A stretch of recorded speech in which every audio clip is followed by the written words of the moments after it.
is a lake plate heat exchanger. It's part of a geothermal system, which is, these lakes are called dimictic lakes, and they have, warm water on the top and cold water on the bottom in the summer, but in the winter they flip over. And the cold water is up top and the warmer water is in the bottom.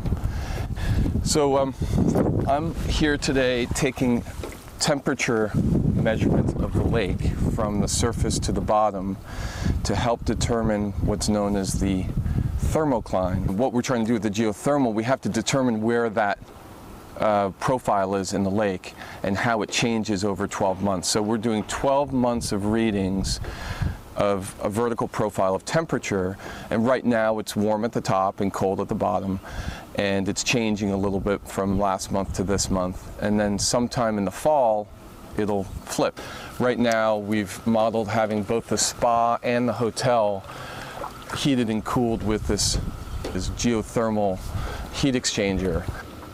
I went back to grad school for a program at Yale called Forestry and Environmental Studies, and was really interested in forestry and hydrology. And so a lot of the work we did there, biggest project I did was a watershed management project, and it's so weird, but it was in Tivoli Bays, which is across the river, and I never thought I would be back here, living here, setting up my life.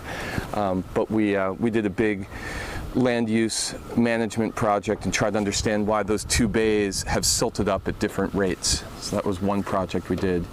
Yeah, I enjoy it. This is a kick for me to be able to be on the lake, and it's very easy stuff to do, just take temperature readings, but it's sometimes easier to do it yourself than to find the intern and hopefully we'll get somebody interested in helping do this over the next 10 months, because especially in February or January. But yeah, no, I love it. I love it.